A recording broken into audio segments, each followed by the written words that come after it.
Kasih karunia dan damai sejahtera Allah Bapa kita dan anaknya Tuhan Yesus Kristus menyertai saudara.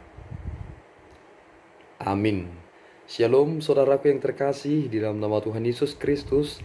Senang bisa menyapa saudara di tempat saudara berada hari ini. Dalam dimensi yang berbeda tetapi dalam dunia yang sama. Sebagai insan yang diciptakan untuk Tuhan. Sebelum kita melakukan rangkaian aktivitas kita pada hari ini, marilah kita mengawalinya dengan mendengarkan firman Tuhan.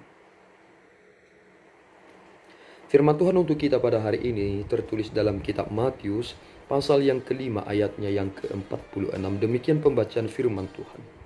Apabila kamu mengasihi orang yang mengasihi kamu, apakah upahmu?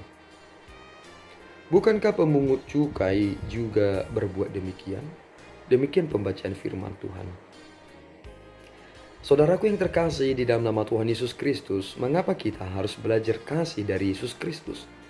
Karena sebagai pengikut Kristus, kita menjadi orang-orang yang terpanggil supaya memiliki kasih yang melampaui dari apa yang ditawarkan oleh dunia ini. Ada prinsip-prinsip yang khusus dapat kita pahami dari apa yang disampaikan oleh Yesus Kristus. Bahwa memang selama ini tidak ada yang salah dengan cara kita mengasihi. Tetapi kita membutuhkan sesuatu hal yang lebih dan itulah kualitasnya. Ketika kita mengasihi orang yang mengasihi kita, tentu kita akan mengasihi mereka, bukan? Karena ada suatu hal yang sepadan yang kita pahami. Dia mengasihiku, aku mengasihinya. Dan itu adalah sesuatu yang benar.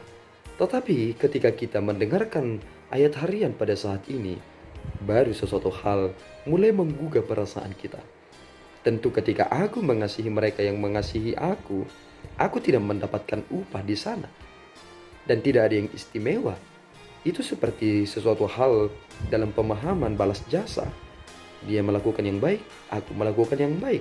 Selebihnya tidak ada sesuatu hal yang istimewa di sana. Dan Yesus Kristus mengajari kita sesuatu hal yang penting. Apabila kamu mengasihi orang yang mengasihi kamu, apakah upahmu? Bukankah pemungut cukai juga berbuat demikian? Ada orang jahat memiliki sahabat. Ketika seseorang ingin menangkap dia, kemudian penjahat itu masuk ke rumah temannya, ia juga bisa melakukan hal yang baik menurut dia. Apa yang baik menurut dia? Ia berbohong bahwa tidak ada orang yang masuk ke rumahnya yang menyembunyikannya. Itulah cara dia menutupi supaya temannya tersebut tidak diangkut dan tidak diamankan. Dan ketika kita semakin mengerti hal ini, maka kita akan menjurus kepada kasih yang diberikan oleh Kristus. Kristus membuktikan apa yang ia sampaikan dan menggenapinya. Bahwa Yesus Kristus tidak hanya mengasihi yang mengasihinya. Bahkan Yesus Kristus berkata, aku datang kepada dunia ini bukan kepada orang yang benar, tetapi kepada mereka yang sakit-sakit itu. Siapa mereka yang sakit? Yang sakit dalam hal itu adalah pengertian mereka tidak sampai memahami kepada kehendak Allah. Mereka-mereka yang tidak percaya kepada Allah yang telah menciptakan mereka. Sehingga Yesus Kristus menyatakan itu. Bahwa Allah benar-benar mengasihi mereka lewat pengorbanan anaknya Yesus Kristus. Apakah status manusia pada saat itu ketika Kristus mati disalibkan sudah baik? Jawabnya tidak. Bahkan orang terbaik sekalipun jatuh dalam keberdosaannya, yakni para imam-imam dan ahli-ahli Taurat. Artinya Kristus mati masih dalam status kita manusia ini sebagai orang berdosa. Sehingga Kristus telah mati bagi semua orang dan kasihnya melampaui dari apa yang dimengerti oleh dunia. Sehingga di dalam kasih yang berasal dari Allah Bapa, dalam anugerah pemberiannya di dalam Kristuslah kita merujuk kepada iman yang substansial dan hakikatnya kita lihat di dalam pribadi Yesus Kristus. Maka iman di dalam Kristuslah yang membuat kita semakin mengerti tentang mengasihi. Maka kasih Kristuslah yang sebenarnya kita sedang bawa di dalam dunia ini. Kita harus belajar untuk mengasihi orang yang membenci kita. Ini sangat penting. Mengapa demikian? Karena kita lebih sering terganggu dengan pikiran-pikiran karena memikirkan orang yang membenci kita.